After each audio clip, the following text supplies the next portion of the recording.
Desde que Marta Ortega asumió la presidencia del grupo textil Inditex, la compañía ha publicado un beneficio trimestral de 760 millones de euros, lo que supone un incremento del 80,5% respecto al mismo periodo del año anterior.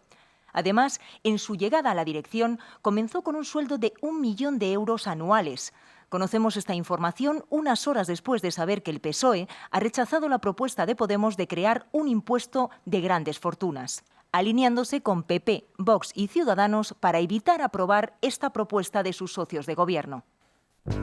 Seguramente habréis escuchado a algunos de esos supuestos economistas que llevan a las televisiones trajeados o incluso disfrazados de lo que se supone que debería ser un académico, decir que subir los impuestos a los ricos es muy malo, malísimo, terrible para la economía, ¿que sí?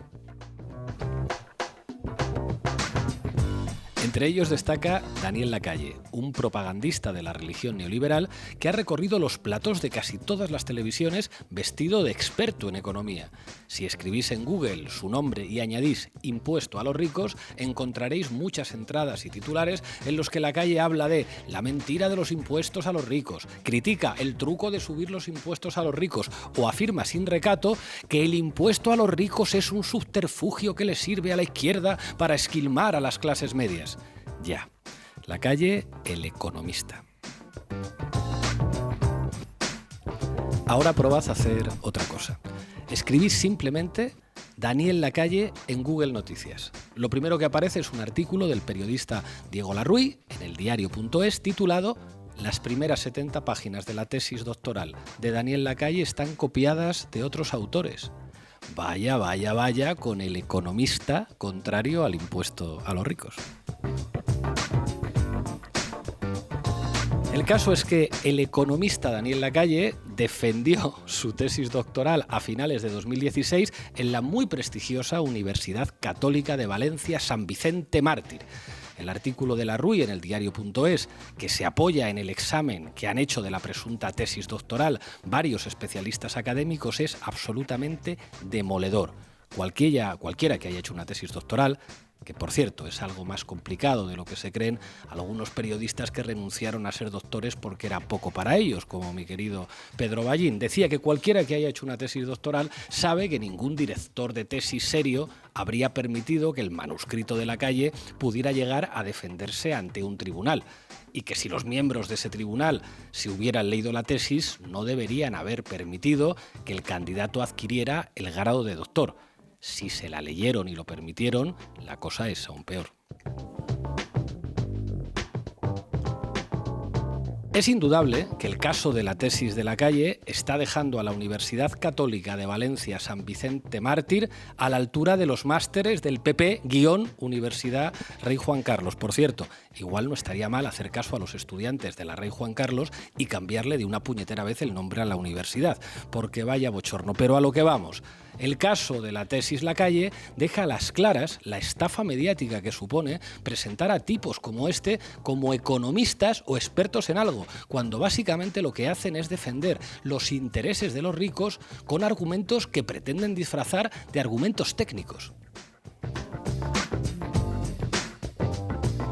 El problema además es otro. Lo que no se puede entender es que el PSOE, que sí tiene economistas serios y socialdemócratas de verdad, compre de vez en cuando los argumentarios de estos propagandistas para oponerse a la propuesta de Podemos de cumplir la Constitución de una vez y hacer un impuesto a los ricos que nos acerque un poquito más a la justicia fiscal. Eso sí que no se entiende. O a lo mejor lo que pasa es que, como Lacalle, en el PSOE les gusta demasiado defender a los ricos. Bienvenidos y bienvenidas a La Base.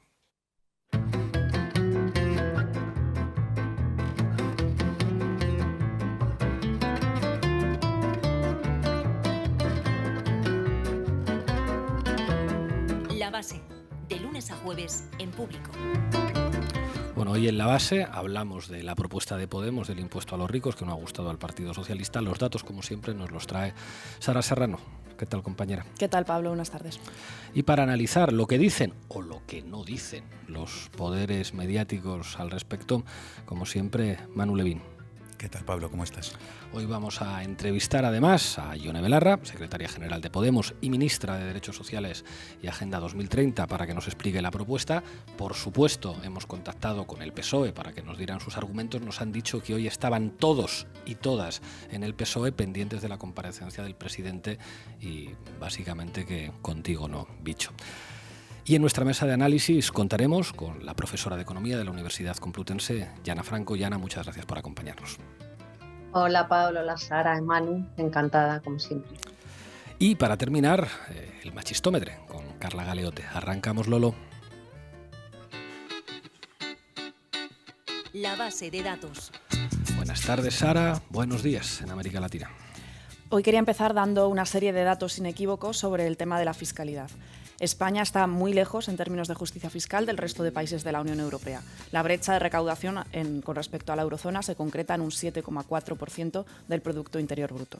De hecho, si nuestro país recaudase con la eficacia con la que recaudan los países europeos, España tendría aproximadamente 87.000 millones de euros extra cada año. Para que nos hagamos una idea, con esta cantidad se podría duplicar el presupuesto anual de sanidad en nuestro país.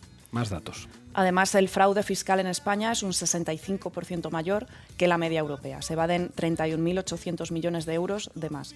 Y en contra de lo que nos cuentan, esta evasión no proviene precisamente de los pequeños contribuyentes. Ah, que no viene del fontanero que no te presenta factura o del camarero que trabaja el negro. ¿El fraude fiscal no viene de ahí? Pues no, el 72% del fraude fiscal que se produce en nuestro país lo llevan a cabo las grandes empresas y las grandes fortunas. Bueno, luego le preguntaremos a Belarra, pero adelántame cosas. ¿En qué consiste la propuesta de Podemos para corregir esta anomalía española en términos de fiscalidad?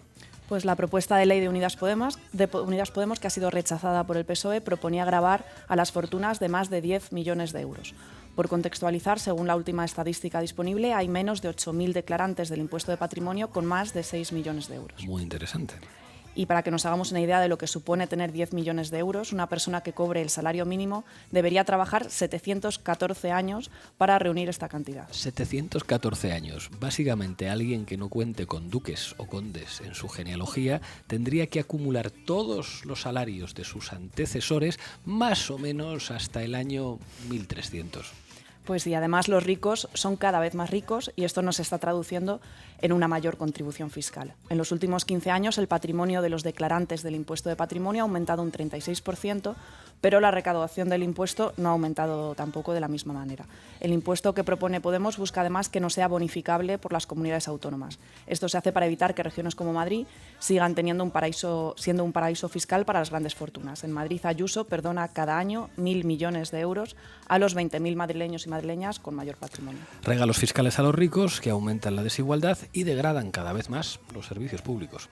Sí, la primera consecuencia de un modelo fiscal injusto es el crecimiento de la desigualdad. Esto se traduce en que el 10% más rico de España concentra más de la mitad de toda la riqueza del país. Y por otro lado, se traduce también en una infrafinanciación de los servicios públicos como la educación, la sanidad o la atención a la dependencia. Bueno, teniendo en cuenta que queda claro que España está a mucha distancia en términos de justicia fiscal con los socios de nuestro entorno y que además un sistema fiscal redistributivo es condición de posibilidad de sostener los servicios públicos, quiero pensar que el PSOE, el Partido Socialista Obrero Español, estará a favor de mejorar la justicia fiscal en España, ¿no? Pues no lo tengas tan claro porque la postura del PSOE en materia fiscal en los últimos tiempos no ha estado exenta de contradicciones. Vamos a escuchar lo que decía Pedro Sánchez en su primera etapa como secretario general del PSOE. Siempre digo que el gran reto que tiene el socialismo en Europa y en España es afrontar un proceso de reforma fiscal en defensa de la clase trabajadora y la clase media. ¿Qué es lo que pedimos? Pues una reforma fiscal que lo que haga sea aliviar la carga fiscal precisamente a las clases medias y trabajadoras y actuar donde tenemos que actuar, que se llama gran fraude fiscal, que hay mucho en España, y también que los grandes patrimonios tributen, que ahora mismo no lo están haciendo. Yo soy partidario de crear un impuesto de grandes fortunas. No lo digo yo. Lo dijo Pedro Sánchez. La reforma fiscal es el gran reto del socialismo. Soy partidario del impuesto a las grandes fortunas. Sí, esta postura la mantuvo también Alfredo Pérez Rubalcaba durante la campaña de las elecciones generales de 2011, en las que se enfrentó, recordemos, a Mariano Rajoy. De hecho, Pedro Sánchez, que iba en el puesto número 11 de la lista de Rubalcaba, puso el siguiente tuit. Rajoy a la derecha de la derecha europea. Rubalcaba propone un impuesto sobre grandes fortunas como Sarkozy y Rajoy se opone. Bueno, la verdad es que están bastante bien, ¿no?, las propuestas iniciales del PSOE, un partido socialdemócrata que dice, bueno, habrá que redistribuir fiscalmente para sostener el estado del bienestar, ¿no? Hasta aquí bien. Hasta aquí bien, pero como hemos visto con otros temas, como la relación de España con la OTAN o la postura respecto al Sáhara, la coherencia no es el valor político que tiene precisamente el Partido Socialista. De hecho, cuando ocupabas la vicepresidencia, Pablo, ya propusisteis subir los impuestos a las grandes fortunas y el PSOE lo desautorizó. Esto a pesar de que la creación de un impuesto a las grandes fortunas estaba en el acuerdo que firmamos en un papel. Esto para que nadie se olvide que firmar cosas en un papel sin estar dentro, ahí ya sí que no sirve para nada. Y esta además no fue la única vez. Más adelante, en abril de 2021, el debate sobre subir los impuestos a los más ricos volvía a estar sobre la mesa, pero sin embargo la vicepresidenta económica, Nadia Calviño, se negó argumentando que no era el momento. Nuestra prioridad es impulsar el crecimiento económico y la creación de empleo. Este no es el momento de subir impuestos y lo hemos demostrado con los presupuestos generales del Estado para este año.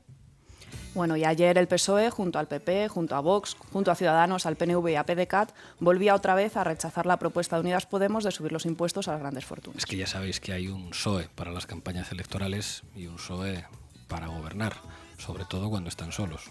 Sí, no es lo mismo estar en campaña que estar en el gobierno. La razón que han esgrimido, una vez más desde el PSOE, es que no es el momento de subir los impuestos a las grandes fortunas porque estamos en una situación de crisis. Yo hay algo que no entiendo bien. Si ni siquiera las necesidades sanitarias derivadas de la pandemia o la crisis económica derivada de la guerra de Ucrania, que ha deteriorado las condiciones de vida de amplios sectores sociales, si ni siquiera ahora es un buen momento para aumentar la recaudación, ahora que además hay fondos europeos para hacer grandes inversiones y en este caso se pueden fortalecer los servicios públicos como consecuencia de la redistribución fiscal, ¿cuándo va a ser un buen momento? Bueno, aquí no acaban las contradicciones del Partido Socialista en materia de fiscalidad. Si a nivel estatal el PSOE defendía la justicia fiscal en campaña electoral para luego impedir cualquier reforma cuando ha llegado al gobierno, en el caso de Madrid ha ocurrido exactamente lo contrario. Durante las elecciones autonómicas de Madrid de 2021, que recordemos fue una campaña muy derechizada por la presencia de Ayuso, la postura del PSOE fue distinta y el candidato Ángel Gabilondo llegó a prometer que no tocaría los impuestos si llegaba a gobernar. Vamos a escucharle. Para poder hacer algo serio por Madrid, y entre esas cosas se incluye, repito, mi compromiso explícito que permanece intacto de que no voy a subir los impuestos, ni un euro más para ninguno de los ciudadanos. Ratifico mi compromiso de que nadie pagará un euro más en impuestos en la Comunidad de Madrid. Yo no sé a qué estratega comunicativo genial se le ocurrió proponer que diciendo lo que dice el PP y dice Vox, te va a ir bien para enfrentarte al PP y a enfrentarte a Vox en una campaña electoral. Bueno, pues bien, hace solo unos días el PSOE de la Comunidad de Madrid se desmarcó de lo que dijo Gabilondo en campaña y propuso un impuesto de patrimonio a las fortunas de más de 1,5 millones de euros. A ver, para que yo lo entienda. El PSOE rechaza gravar a las fortunas de más de 10 millones de euros en el Congreso, porque gobierna en España, pero propone gravar a las fortunas de más de 1,5 millones de euros en Madrid, donde no gobierna y donde la propuesta se la lleva el viento. Bueno, en fin, yo no sé si esto es demasiado serio a estas alturas. Sí, parece que lo que se dice cuando se es oposición no es lo mismo que lo que se dice cuando se está en el gobierno. Y bueno, analizar esto creo que es interesante para entender cómo el PSOE modula su discurso en función de dos parámetros. Uno, si está en campaña electoral o no, y dos, si está en el gobierno o está en la oposición. En función de los valores que tomen los parámetros 1 y 2, las propuestas en fiscalidad del PSOE varían. Pues ya lo han oído. Muchas gracias, Sara. A ti. ¿Cómo se recauda más? Como acaba de mostrar nuestra compañera, fantástico gráfico de los ingresos tributarios. ¿Bajando impuestos? ¿A quién? Bajando impuestos. Bajar impuestos a las familias, a las empresas, para que los ciudadanos tengan más de su propio dinero. Para que los ciudadanos no venga nadie a decirles que lo que ellos ganan se lo tienen que dar. Mentiroso. Mentira. Mentira. Mentira. Qué mentiroso. Buenas tardes, Manu Levín. ¿Qué tal? ¿Cómo estás, Pablo? Dale, Lolo. Titulares al banquillo.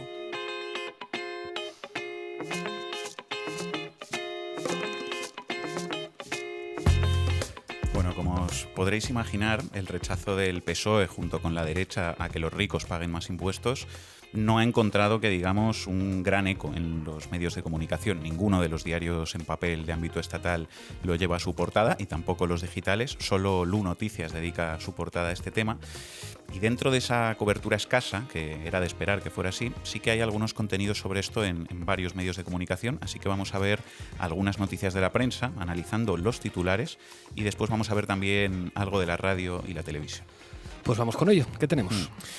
Pues quiero empezar comentando una pieza del Periódico, firmada por Miguel Ángel Rodríguez. Miguel Ángel Rodríguez, el periodista, no la mano derecha de Ayuso, que ahora muy a menudo sucede que muchos Miguel Ángel Rodríguez de España, que tiene que haber unos cuantos cientos o miles, teniendo en cuenta lo común de ese nombre y ese apellido, se ven obligados a salir periódicamente en Twitter a decir: no soy Mar, el de Ayuso, me llamo igual, pero claro, no soy él, por favor, no me confundáis. Como él se llama Manu Levin Judengloben, pues claro, te apellida Rodríguez. Miguel Ángel Rodríguez. Bueno, pues el Miguel Ángel Rodríguez, redactor del Periódico, es el que firma la que creo que es la noticia, digamos, menos valorativa y partisana y más aséptica, más correcta, vamos a decir, sobre este tema del impuesto a los ricos. El titular es: el PSOE tumba el impuesto a los ricos que proponía Unidas Podemos. Y el interior de la pieza explica en qué consiste la propuesta, los argumentos de Unidas Podemos a favor del impuesto, los argumentos en contra esgrimidos por el PSOE y, por último, las opiniones de algunos otros grupos parlamentarios. Si es que no es tan difícil hacer las cosas de manera decente, o sea, una pieza informativa prolija sobre el tema, que detalla el contenido de una propuesta y resume las distintas posiciones de los diferentes actores políticos en torno a esa propuesta. O sea que, pues felicidades a Miguel Ángel Rodríguez por hacer periodismo desde el Periódico y felicitarle por su estilo sobrio que no todos los Miguel Ángel Rodríguez tienen. Bueno, entre los argumentos del PSOE para rechazar la propuesta que se citan en esta pieza del Periódico están los siguientes. No es el momento, debido a la actual situación de crisis, el eterno argumento del PSOE para rechazar este tipo de políticas, que yo creo que bien podríamos llamar ya el argumento José Mota. Hoy no, mañana.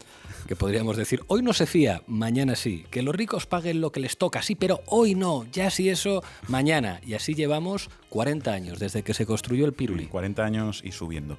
El otro argumento también es un clásico: los problemas técnicos. Se trata de una propuesta, dice el PSOE, con riesgo de solapamiento y dudosa eficacia recaudativa. Los famosos problemas técnicos y la inseguridad jurídica. Lo que pasa es que mucha gente ya sabe de sobra que el traductor argumentario del PSOE, guión castellano, problemas técnicos, siempre significa que no nos sale de las narices hacerlo. A ver si os enteráis. Cuando yo no quiero hacer algo y soy el PSOE, te digo que tienes un problema técnico o un problema de inseguridad jurídica. ¿Te enteras? Lo que pasa es que no me sale de las narices. Importante manejar bien ese traductor para entender la política española. Bueno, hemos visto una pieza, como decía, que cuenta el tema de forma, digamos, bastante neutra, y vamos a ver ahora otros titulares con más carga editorial que se diferencian en matices que vais a ver que son clave. Público. El PSOE se une a la derecha para rechazar en el Congreso el impuesto a las grandes fortunas exigido por las izquierdas. El PSOE se une a la derecha. El diario.es. El PSOE se desmarca del resto de la izquierda y tumba el impuesto a los ricos propuesto por Unidas Podemos. Es decir, Público titula: el PSOE se une a la derecha, pero el diario.es titula: el PSOE se desmarca del resto de la izquierda. Daos cuenta del matiz. Decir que se une a la derecha claramente es más duro con el PSOE, mientras que decir que se desmarca del resto de la izquierda es una forma que usa el diario.es, creo yo, precisamente para evitar decir que se une a PP y Vox, y además es una forma de paso de calificar al PSOE como izquierda, porque dice que se desmarca del resto de la izquierda. Si no pasa nada por reconocer que tu medio tiene una línea editorial concreta. Nosotros la tenemos también. Lo que pasa es que a veces es gracioso que algunos digan que no, que ellos son objetivos y neutrales y que no tienen línea editorial. Todo el mundo la tiene, y que nosotros lo digamos y expliquemos las líneas editoriales de los demás no debería servir para que nadie se sintiese ofendido y señalado. El periodismo de calidad también es reconocer a tus audiencias y a tus lectores cuáles son tus ideas y cuáles son tus posicionamientos políticos. Pretender decir que tú estás más allá del bien y del mal es sencillamente impresentable. Bueno, un titular más que os leo. Infolibre. Impuesto a los ricos y ayudas por renta. Unidas Podemos busca renegociar el escudo social con un PSOE reticente. Este es el titular que me parece más escorado hacia las posiciones del PSOE de los que he encontrado en la prensa progresista, porque enmarca esta propuesta como un intento de Unidas Podemos de renegociar con el PSOE algo que se expresa implícitamente que ya estaba negociado, porque uno solo puede renegociar algo que ya estaba acordado previamente. Es decir, es un verbo, renegociar, que no es inocente y que, en mi opinión, introduce una connotación negativa a la voluntad de Unidas Podemos de aprobar este impuesto a las grandes fortunas, como si quisiera ahora cambiar un acuerdo con el PSOE que ya estaba cerrado, que sería un poco feo, y que es algo que en el fondo retrata a Unidas Podemos como el socio que no respeta los acuerdos. Pero es que, además, en segundo lugar, hay que decir que este impuesto a las grandes fortunas no es una medida que esté dentro del paquete conocido como escudo social. Entonces, meter esta propuesta dentro del marco del escudo social para, además, decir que Unidas Podemos quiere ahora renegociarlo, creo que es un enfoque, bueno, que se posiciona claramente de un lado. De hecho, ya en febrero, cuando Unidas Podemos hizo una propuesta en esta misma línea junto a Jeremy Corbyn, Infolibre tituló Impuestos a los ricos y a las eléctricas. Podemos redobla la presión sobre el PSOE en fiscalidad de la mano de Corbyn. Podemos redobla la presión. Hay que ver, bueno, pues parece que para los amigos de Infolibre, cada vez que Podemos propone que los ricos paguen lo que les corresponde, resulta que para Infolibre lo que quiere es renegociar un supuesto acuerdo previo o que está redoblando la presión como el PSOE, que sufren muchísima presión. Sin embargo, yo tengo la impresión de que cuando es la derecha del gobierno la que no cumple lo pactado, ya no encontramos enfoques que vayan en esta dirección. O si los hay, rectificaremos. Bueno, veamos ahora qué dice la prensa de derechas, porque el principal ejercicio que hace la derecha con este tema es meterlo en el marco división del gobierno. El gobierno es un desastre, que sobre todo en las últimas semanas, si habéis observado, desde el PP de Feijóo están, digamos, usando ese marco como elemento principal de su ofensiva política. Fijaos, titular de El Mundo. El Congreso rechaza crear un impuesto para ricos y desnuda la división entre PSOE y Podemos. Y otro más del Mundo. El Gobierno agrava su división. El PSOE tumba el impuesto a los ricos de Podemos y Díaz reta a Montero con los carburantes. Este marco no solo le sirve a la derecha mediática para apuntalar ese relato del PP sobre el gobierno de coalición, porque, como explicamos el otro día aquí en La Base, también es un comodín que sirve siempre para rehuir el debate de fondo, que es si las fortunas de más de 10 millones de euros deberían aportar más o no, y para que de lo que se discuta sea sobre lo mal que funciona el gobierno y, en particular, sobre lo impresentables que son los de Unidas Podemos. Vamos a escuchar ahora a Susana Griso diciendo esto mismo esta mañana en su programa. Vamos con la enésima división entre PSOE y Podemos, esta vez a cuenta de los impuestos. Resulta que el PSOE ha tumbado en el Congreso la propuesta de sus socios de gobierno para crear un nuevo impuesto que grave las fortunas por encima de los 10 millones de euros.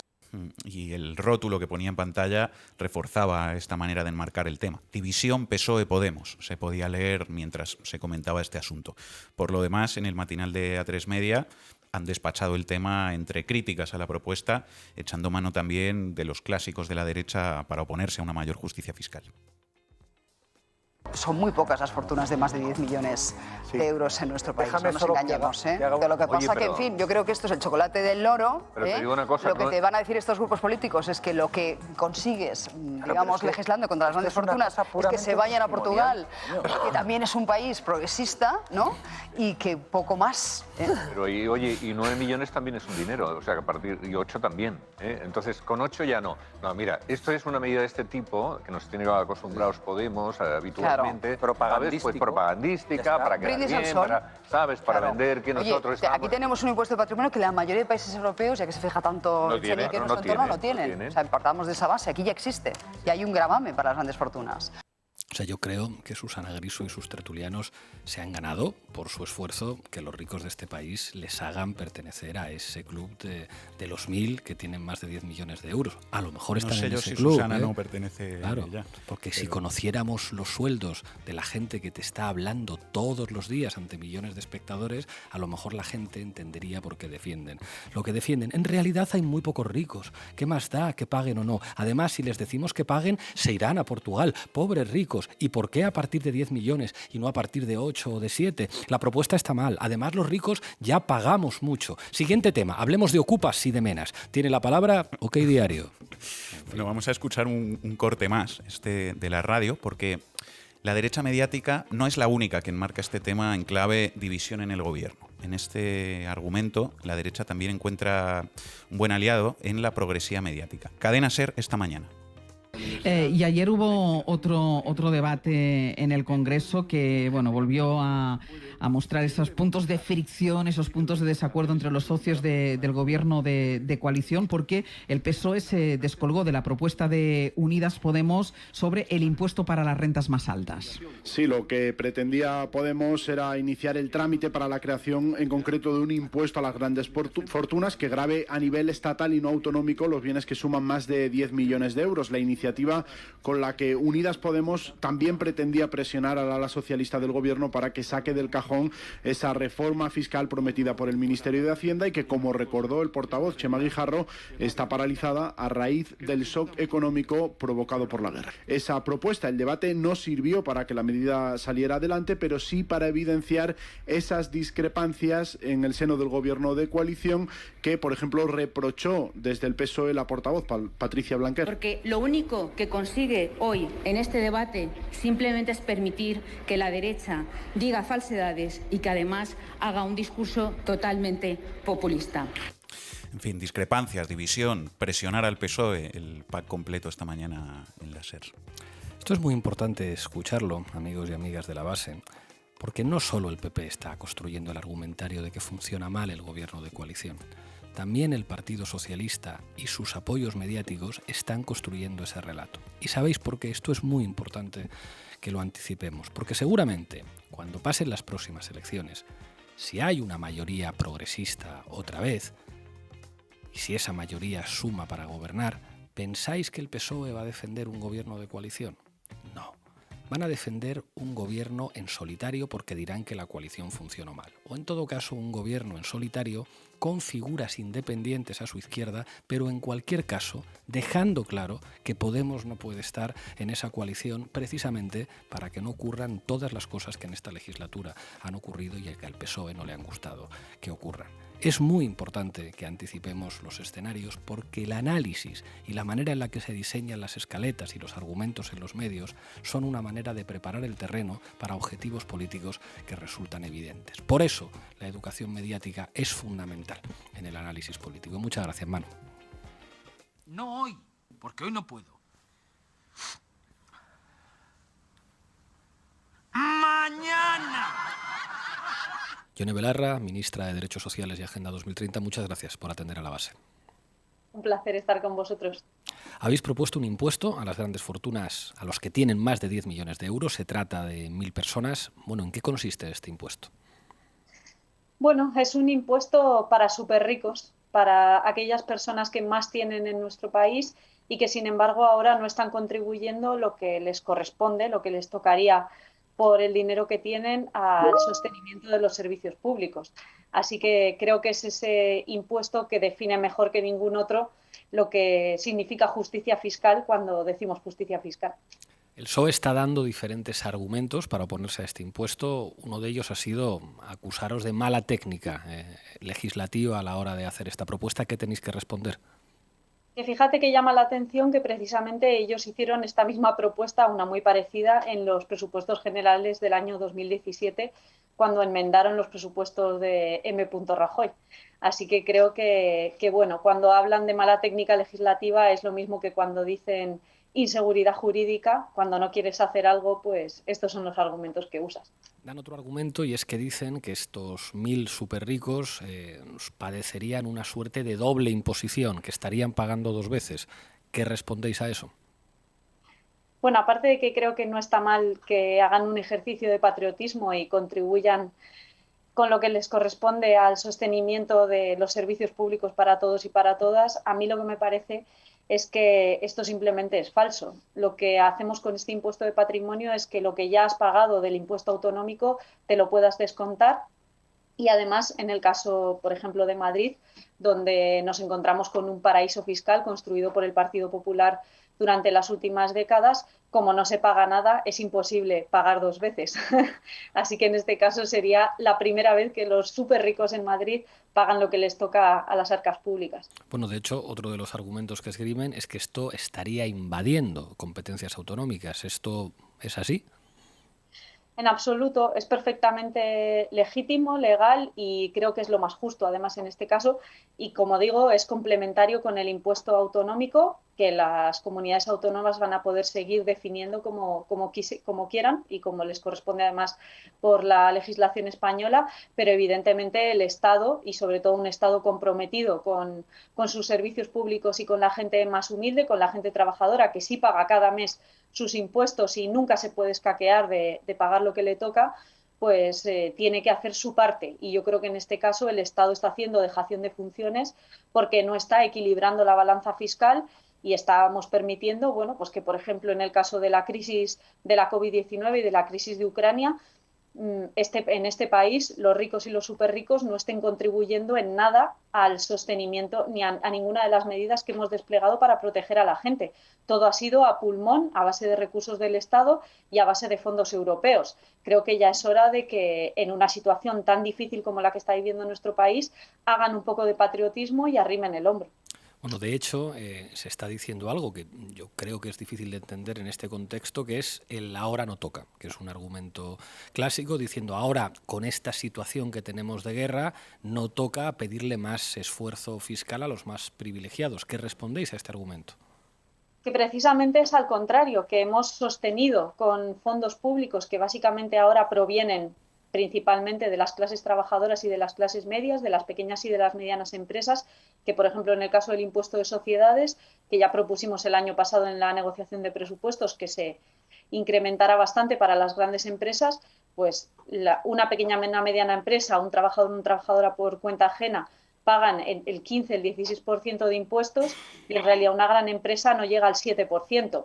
Eso significa que hay un desajuste fiscal brutal que nos aleja de Europa, porque además estamos muy lejos en recaudación de la media europea y tenemos mucho margen fiscal para que quien más tiene pague lo que le corresponde.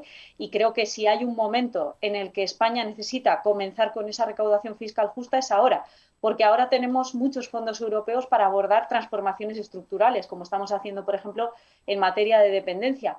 Pero los fondos europeos tienen un límite. Son solo para transformaciones y para inversiones, como decía, estructurales. Necesitamos que para sostener ese estado del bienestar fortalecido que estamos construyendo, necesitamos empezar la reforma fiscal ya para tener fondos una vez que esos fondos europeos dejen de llegar, que es lo normal, porque son para un momento puntual, para un momento de crisis específica. El último de los argumentos que he leído para rechazar el impuesto a los ricos es decir que se tendría que ubicar en un paquete más amplio de una gran reforma fiscal que, por otra parte, nunca termina de llegar. Efectivamente, yo creo que además el momento para hacer la reforma fiscal era el año pasado. Yo creo que ahora estamos a tiempo, pero hemos perdido un año y en realidad hemos tocado distintos impuestos a lo largo de toda la legislatura de manera puntual. Se tocó la tasa Google, se tocó mínimamente el impuesto de sociedades el año pasado. Se han hecho, digamos, retoques, ¿no? en materia fiscal en España. Falta el grueso de la reforma fiscal, pero tú no necesitas tocar todos los impuestos a la vez. Puedes tocar de manera específica, como se ha hecho también, por ejemplo, en materia medioambiental, ¿no? Con el tema de residuos. Por tanto, es un argumento falaz que yo creo que, como has dicho, hay una ristra de argumentos, todos bastante endebles, pero que muestran una falta absoluta de voluntad política de cuando toca tomar las decisiones difíciles, que es mirarles a los ojos a los poderosos, decirles que tienen que arrimar el hombro. Eso es complicado porque evidentemente hay un silencio mediático sobre esta propuesta. Quizás tiene que ver con que los dueños de los grandes grupos mediáticos quizás sí sean de los que tienen más de 10 millones de euros en España y el silencio es absoluto. Ya sabemos que el Partido Socialista, cuando se trata de atar en corto a la gente más poderosa, pues tiene dificultades. Nosotros, por suerte, como no le debemos ni un euro a ningún banco ni a ningún poderoso, podemos hacer propuestas como esta que pensamos que son las que realmente beneficiarían al conjunto de la ciudadanía española. Última pregunta, ministra. Hay un debate instalado sobre si en lo que queda de legislatura, que cada vez es menos, se va a abordar la cuestión del impuesto a los ricos, que por otra parte estaba en el acuerdo de coalición. ¿Podemos va a seguir intentando que este impuesto salga adelante en esta legislatura? Por supuesto, porque es que esta es la garantía de que tengamos buenos servicios públicos. Cuando nosotros decimos, nos preguntan cuál es nuestra propuesta fiscal es tener buenos servicios públicos y eso solo es posible si los que más tienen en España, las grandes empresas, las grandes fortunas, como en el caso de este impuesto, pagan lo que les corresponde para sostener esa buena sanidad pública, esa buena educación pública, esa dependencia. Yo quiero seguir doblando la inversión en dependencia. Eso solo es posible si quienes más tienen pues hacen un ejercicio de patriotismo y contribuyen a la hacienda pública. Lo vamos a seguir proponiendo. Es evidente que si ha sido un tema que el PSOE ha retrasado tanto a lo largo de la legislatura es porque no lo quieren hacer, pero nosotros no vamos a dejar de insistir, más en un contexto complicado, como sabes, de la guerra en Ucrania, donde se están proponiendo desde intereses externos, en mi opinión, que hagamos un aumento del gasto militar. Bueno, yo creo que una pregunta legítima es ¿de dónde va a salir el dinero para ese aumento del gasto militar? Yo lo he dicho muy claramente, España necesita más inversión social, no necesita más gasto militar, y si ese gasto militar se va a producir, creo que hay que tener una discusión muy de fondo sobre a costa de qué dinero vamos a hacer esa inversión. Yone Belarra. Vamos a dejar de pelear. Gracias, ministra. Yone Belarra, ministra de Derechos Sociales y Agenda 2030. Gracias por atender a la base y hasta pronto. Un placer, Pablo. Gracias. Bueno, estamos ya en mesa de análisis. Contamos con Yana Franco, profesora de Economía en la Universidad Complutense. Quería preguntarte, Yana, por un tema que has estudiado y que tiene que ver con los impuestos a los ricos y que es la existencia de paraísos fiscales para las grandes fortunas dentro del propio sistema fiscal en España. ¿Qué tienes que decir sobre esto? Pues a lo mejor lo primero es explicar por qué decimos que existen paraísos fiscales dentro de España. En concreto, Madrid es un paraíso fiscal en cuanto al impuesto de patrimonio. El impuesto del patrimonio en España está regulado por una ley de 1991. Se suprimió en una ley del año 2008, gobernando el PSOE, pero llegó la crisis de 2008 precisamente, ¿no? Y 3 años después se vio que se necesitaba esa recaudación y que había sido un desastre renunciar a la recaudación del impuesto sobre el patrimonio. Lo que se había hecho para suprimir el impuesto era establecer una bonificación. No se había derogado la ley, sino que se estableció una bonificación del 100% en la cuota íntegra. Y a partir de 2011 se permitió que las comunidades autónomas decidieran qué bonificaciones establecían o cuáles no. Decidieron cobrar el impuesto de patrimonio menos Madrid, que decidió establecer una bonificación del 100% para el impuesto sobre la cuota íntegra del impuesto sobre el patrimonio para las personas que estaban empadronadas en Madrid. Los estudios académicos que han analizado todos los datos oficiales sobre recaudación, lo que ven en el caso de España es que lo que ha sucedido es que ha habido no una migración, sino una evasión fiscal de ricos que se han empadronado en Madrid procedentes de otros territorios. El último estudio que estaba mirando esta mañana, que es un estudio de 2020 y que calcula la variación entre el año 2011 y el año 2016, lo que nos dice es que que ha habido un flujo del 10%. En la región de Madrid, el stock de individuos ricos ha aumentado un 10% con respecto a las otras regiones en ese periodo, ¿no? Es decir, lo que los datos indican es que esa bonificación del 100% de Madrid, ese impulso del paraíso fiscal, lo que produce es un flujo de ricos hacia Madrid, lo cual obviamente exacerba la desigualdad interregional. Es decir, no es que haya competencia fiscal, no es que haya movilidad de unos territorios a otros. Los estudios no nos dicen que haya movilidades significativas de Navarra a Cataluña o de Cataluña a Aragón. Lo único que hay es eso, flujo de ricos que se trasladan al paraíso fiscal Madrid. Y esto se llama evasión.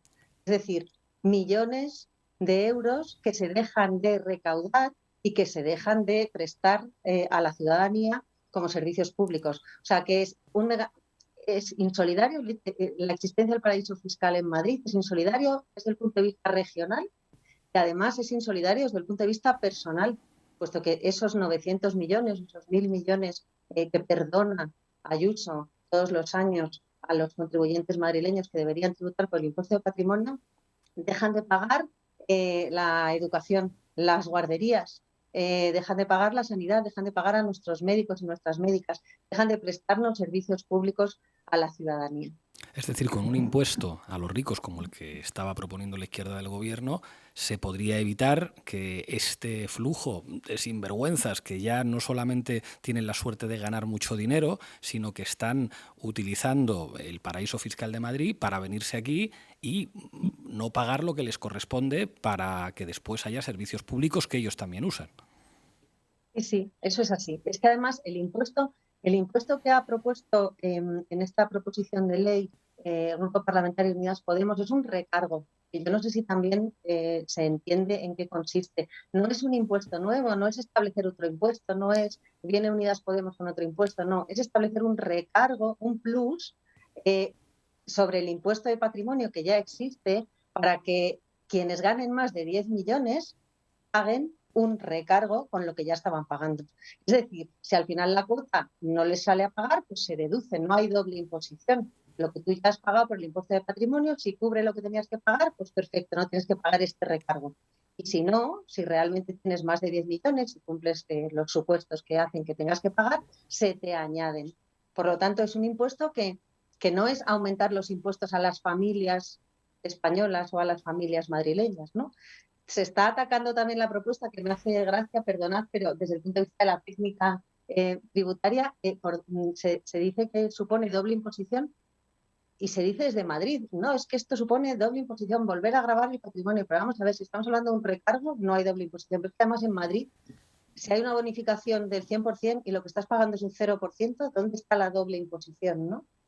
Por lo tanto, efectivamente, sería un impuesto que lo que haría sería evitar esas fugas de ricos hacia Madrid y esa pérdida de recaudación que revierte en unos peores servicios públicos, en una desatención de lo público para los ciudadanos, también para los madrileños.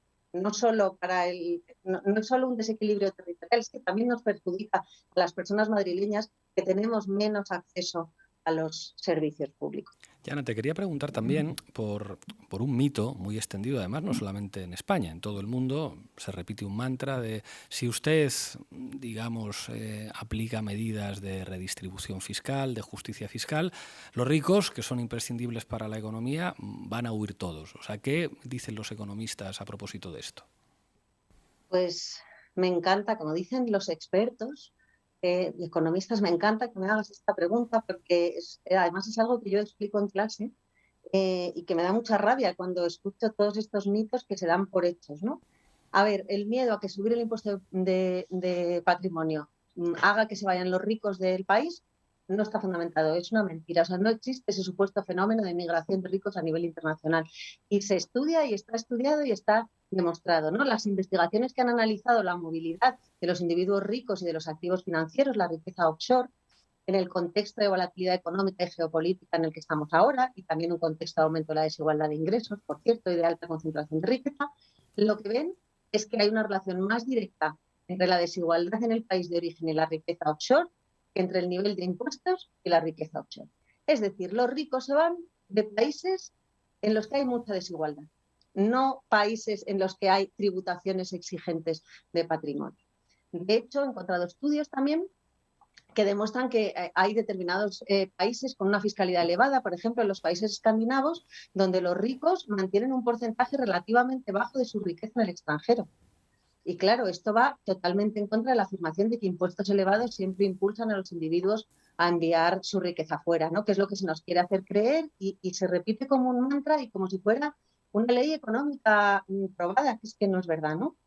Y luego, otra cosa que muestran los datos también es que la dirección de la movilidad de los individuos ricos y de sus activos no es como podríamos pensar desde la periferia de la economía mundial, de los países de ingresos bajos y medios hacia el centro, economías avanzadas, sino que también dentro de las economías avanzadas existe esa movilidad. Es decir, son otras las motivaciones por las cuales las personas ricas se mudan de un país a otro país. No parece que en la práctica se produzca esa fuga de patrimonios de países con regímenes impositivos más laxos, los periféricos, sino que de hecho los ricos suelen mudarse a países avanzados. Entonces, no hay que tener miedo a que el país se empobrezca por aumentar el impuesto sobre el patrimonio a las grandes fortunas, porque países como los escandinavos ni se han empobrecido ni los ricos han llevado sus patrimonios fuera de su país de origen, ¿no? A lo mejor resulta que precisamente estos países son más ricos porque hay mayor igualdad social, porque son más redistributivos, ¿no? Y la igualdad se consigue, no nos olvidemos, con recursos públicos que nos permitan redistribuir, ¿no? Dando a cada cual según su necesidad y de cada cual recaudando según su capacidad. Sara. Sí, yo quería señalar cómo la pelea por la fiscalidad es en última instancia una expresión de la guerra de clases, de la lucha de clases. O sea, es una lucha entre dos grupos sociales, los que tienen más renta y más capital y los que tienen menos. En los años 90 se desplazó la carga tributaria de las rentas del capital a las del trabajo. Y en los primeros años del siglo XXI, como estabas comentando, Yana, se han rebajado también, incluso suprimido en algunas regiones, los impuestos sobre el patrimonio. Que la fiscalidad tiene mucho que ver con la guerra de clases es algo que reconocen incluso las grandes fortunas. Un ejemplo de esto es el multimillonario Warren Buffett, uno de los hombres más ricos del mundo, que narra cómo contaba y decía a sus empleados que presumiendo de que nunca no iban a pagar tan pocos impuestos como sus propias empresas. Entonces, en el tema de la fiscalidad se despliegan algunos mecanismos de la guerra de clases, como es el de la construcción de un relato hegemónico. Y esto se ve claramente en la penetración que tienen algunos mantras neoliberales, como estabais comentando antes Pablo y Yana, como que, por ejemplo, aumentar los impuestos aumenta el fraude fiscal, o que si se suben los impuestos, como decíais, las empresas y las grandes fortunas se van de España, o que quienes más defraudan pues son los pequeños contribuyentes y los autónomos y no las grandes fortunas. Entonces, todos estos relatos, que son además funcionales a la hora de desplazar la responsabilidad fiscal de las rentas del capital a las rentas del trabajo, tiene una explicación también si entendemos la fiscalidad como una lucha de intereses entre los que más tienen y los que menos. Manu. Yo creo que esto que decía Sara es clave y una reflexión en esa misma línea. Bueno, estamos hablando de un impuesto a las fortunas de más de 10 millones de euros, que son unas 1.000 personas en toda España, es decir, los dueños de este país. Y yo creo que poner eso por delante todo el rato es clave porque enmarca la cuestión de la fiscalidad de la manera que yo creo que se debe enmarcar. Porque el problema nunca es si más impuestos o menos impuestos, o si impuestos sí o impuestos no, sino quiénes son los que tienen que pagar aquí y por qué. Y digo esto porque yo creo que a veces se plantea desde la izquierda, equivocadamente, en mi opinión, un marco sobre la fiscalidad en el que pagar impuestos es un deber cívico de toda la población, que tenemos todos por igual y que es necesario para pagar las infraestructuras y los servicios públicos. Y yo creo que ese marco no es del todo adecuado, porque la fiscalidad es un mecanismo redistributivo, no es aquí todos aportamos para sostener el estado del bienestar que disfrutamos todos. Es los ricos pagan y los pobres reciben. Un mecanismo redistributivo de la riqueza. Y creo, como digo, que a veces la izquierda se equivoca con ese marco sobre la fiscalidad como un deber cívico que caracteriza a un buen ciudadano y que por tanto se aplica desde el más rico hasta el más pobre, porque es un marco que obvia el conflicto de clase, precisamente, obvia la concentración de la riqueza y conduce a un discurso que parece que busca muy a menudo disciplinar a la hormiguita, ¿no? Y el ejemplo que siempre aparece es, efectivamente, el del fontanero que te dice que mejor sin factura. Y entonces aparecen un montón de tweets de gente progresista que dice, me parece muy mal eso del fontanero. Si un fontanero te dice eso, háblale sobre lo importante que es la sanidad y la educación y explícale que debería pagar el IVA encantado. Yo estoy encantado de pagar impuestos, los pago muy gustoso porque son necesarios para que haya sanidad, para que haya educación. Y es como, entiendo la pedagogía, pero yo creo que ese es un discurso equivocado que además se enuncia desde una posición de clase muy concreta que no es la de las clases populares. Se enuncia desde una posición de clase acomodada y ahí entonces entra la derecha con su discurso defendiendo cínicamente el interés de ese fontanero que paga un 21% de IVA, que es un impuesto injusto, que parece que a veces se nos olvida y que querría lógicamente pagar menos IVA y le dicen que la izquierda y los comunistas le crujen a impuestos. Y es como...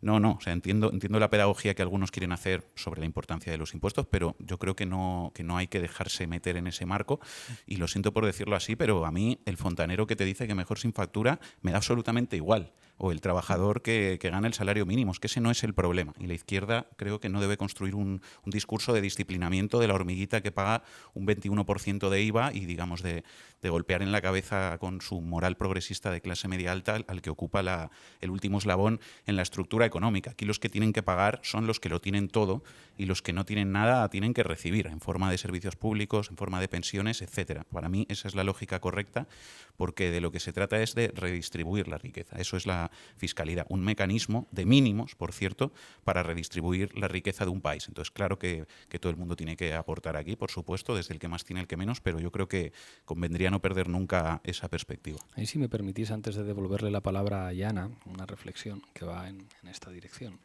Es como no aceptar nunca que la sociedad sea un organismo virtuoso.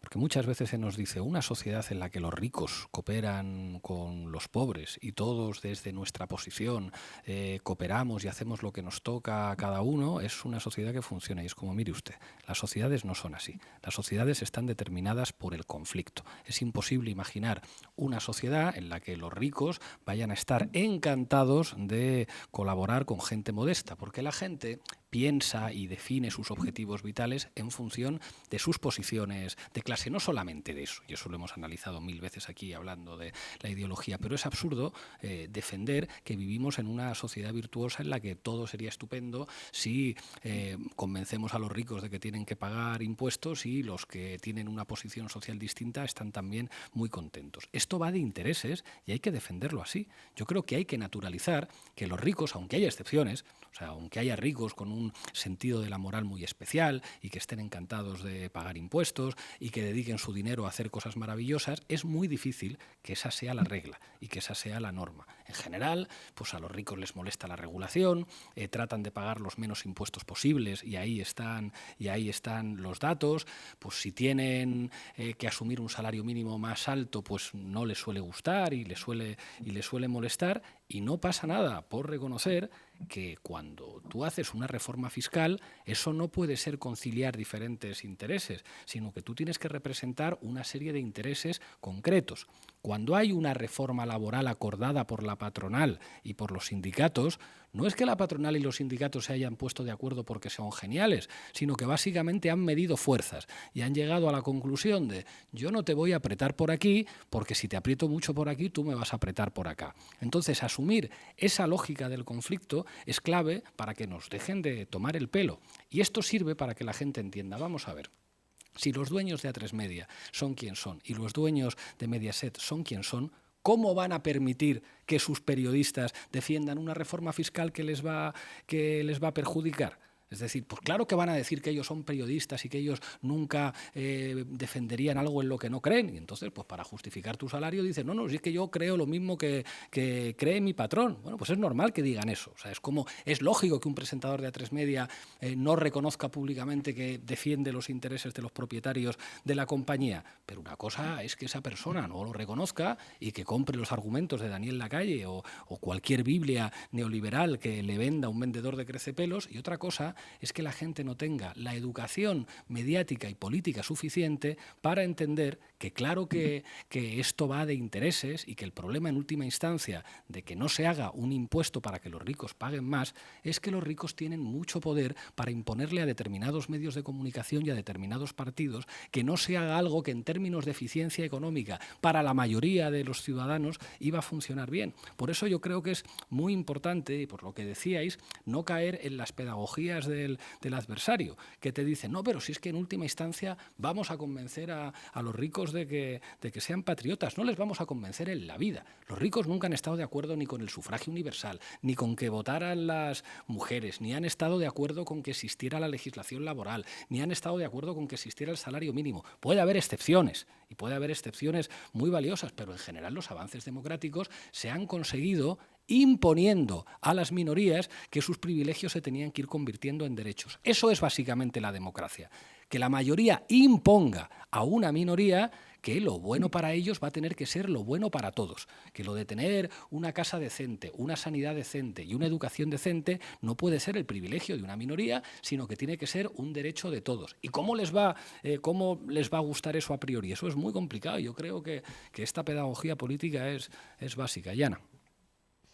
Pues, bueno, pues yo, con independencia de que obviamente suscribo lo que habéis dicho y el marco que proponéis, pero como economista que soy, y por tener todos los argumentos que llenan de razón y sobre todo por rebatir esos argumentos supuestamente técnicos que nos hacen comernos como si fueran verdades, ¿no?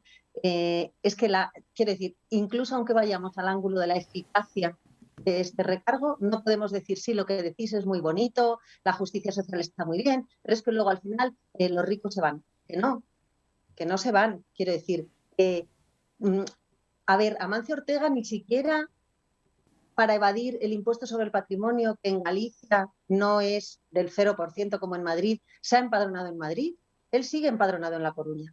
Luego, ¿dónde está esa evasión fiscal? Bueno, ha habido otros que sí, Pero, y si no ha hecho eso, lo que hará Amancio Ortega es ingeniería para eludir la fiscalidad y para evadir impuestos offshore y llevárselo fuera los beneficios de sus empresas. Pero su impuesto sobre el patrimonio, sobre su patrimonio personal, el impuesto sobre el patrimonio es un impuesto directo y personal, no va a vender su patrimonio de Galicia y se lo va a comprar en Escocia o en Irlanda. Ni él se va a mover y se va a ir a vivir a otro sitio. O sea, lo que vemos en los estudios es que esto no sucede porque tú aumentes el impuesto del patrimonio. Eso no sucede. Luego, desde el punto de vista de la eficacia, este impuesto, tal y como está planteado como un recargo para las personas más ricas que tienen un patrimonio de más de 10 millones, es que además sería eficaz y permitiría aumentar la recaudación, que es disponer de recursos para poder redistribuir esos recursos de las personas que más tienen a las personas que tienen menos y para que el estado del bienestar funcione. Entonces, me parece que también es importante porque muchas veces se intoxica desde los medios diciendo cosas que no son o diciendo que lo que se propone por Unidas Podemos o que el impuesto que se propone es lo que no es. Entonces, este es un recargo que es eficaz. De hecho, no modifica ni el modo de valoración patrimonial ni las exenciones, se mantienen las mismas que están vigentes en la actual ley del impuesto del patrimonio. Por ejemplo, los negocios familiares, empresariales o profesionales y las participaciones en entidades que tengan la calificación de empresas familiares no tributan por el impuesto del patrimonio. Y no tributarían por este recargo tampoco, estarían exentas. O sea que de lo que se trata es efectivamente de gravar por la cúspide, ¿no? De gravar realmente a esas grandes fortunas que tienen que contribuir más para que quien no tiene pueda tener una vida digna, ¿no? Muchísimas gracias, Yara. Bueno, llega el momento del machistómetro con Carla Galeote. Mete cabecera, Lolo. El macistòmetre, amb la Carla Galeote. Buena tarde, Galeote. ¿Qué nos traes? Buena tarde a tothom. Lo primero, enviar un abrazo a nuestra compañera Gemma MJ, que hoy me he colado yo porque está enfermita, un abrazo. I, bueno, avui jo sé que el que parlarem avui, aquest vídeo concret que posarem, ja el vau parlar ahir, però jo és que no podia fer el macistòmetre sense parlar d'això, val? Ho sento, ho repetirem una miqueta. Lolo, porfa, mete el vídeo. Y el partido Vox en particular, me atrevo a decir que es el brazo político del terrorismo machista. El hombre no viola, viola un violador. El hombre no mata, mata un asesino. El hombre no maltrata, maltrata un maltratador. Y el hombre no humilla, humilla un cobarde. Bueno, ya veis que es un vídeo vídeo que... tremendo. Sí, un vídeo que deja sin palabras. Yo sé que lo comentasteis ayer, pero es que tenía que decir un par de cosas sobre este vídeo. La señora Lona dice que la violencia de género no tiene género y que basta ya de criminalizar a los hombres. Incluso tuvo el valor, porque no se puede decir de otra forma, tuvo el valor de decir que las feministas olvidábamos a las verdaderas víctimas, que son los homosexuales, los ancianos o los hijos, refiriéndose a que tenemos que hablar de violencia intrafamiliar y no violencia de género. Por cierto, un dato que creo que es curioso que ahora defiendan y se preocupen tanto de los homosexuales cuando les niegan el matrimonio, la adopción o incluso han llegado a decir en sede parlamentaria que deberíamos poner terapias de conversión sexual. Su cinismo no tiene desperdicio. Así pues, ya que la violencia de género no tiene género y todos son casos aislados, voy a leer los titulares de la última semana, repeteixo, última setmana, sobre crímenes machistas en nuestro país y que cada uno ens tregui les seves pròpies conclusions. Voy a leer los titulares. Ojo, de los últimos 7 días. Piden 6 años de cárcel para un hombre acusado de abusar de su hija de 15 años. Piden 11 años de prisión a un hombre por agredir a su pareja durante un juego sexual. El presunto violador de Igualada ya había agredido a otras 3 mujeres. Detenido por abusar sexualmente un joven, o sea, por abuso sexual, un joven que una semana después había sido absuelto por una violación en Lloret. El detenido por asesinar a su vecina en Zaragoza cumplía condena por matar a otra mujer y no regresó a prisión tras su permiso. 2 detenidos por abusar sexualmente de una turista en Magaluf. Condenado por someter a su pareja a un clima de terror durante 2 años. Prisión comunicada y sin fianza para el acusado de matar a su esposa en Almería. Una mujer en estado crítico por la agresión de su pareja en Carballo, A Coruña. La policía libera a una víctima seducida por el que después fue su explotador. A prisión, los 3 detenidos acusados de violar en grupo a una mujer en una playa de Almería. Bueno, pero Ya te imaginas la respuesta que van a dar a todo esto, Galeote, que a ver qué nacionalidad tienen los agresores, que esto no va de machismo, pero sí de la nacionalidad que tienen. Efectivamente, Macarena Olona, así como Vox, que son los defensores de que la violencia de género no tiene género, pero bueno, que son los defensores también de que la violencia de género sí tiene raza, demostrando una vez más que a las mujeres les importa bien poco, solamente les importa su racismo y sobre todo su misoginia. Pero ojo, que este discurso antifeminista ciertamente puede ser muy peligroso. Negar que exista la violencia de género y que, por ende, todas las víctimas son víctimas de violencia intrafamiliar tapa y blanquea la principal razón de por qué semana tras semana hay crímenes machistas diarios, y eso simplemente y llanamente es por una cuestión de que vivimos una estructura llamada patriarcado.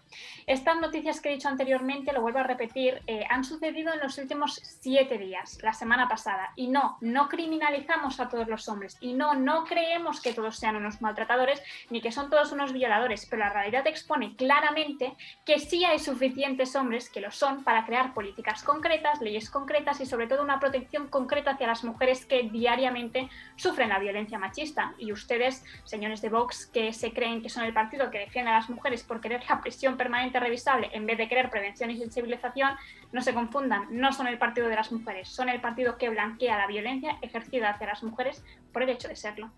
Gracias, Galeote. Hasta la semana que viene. La semana que viene. Bueno, llegamos al final. Hoy vamos a acabar duros con un temazo de la Polla Records con Evaristo Páramo al mando. Quiero ver. Hasta mañana.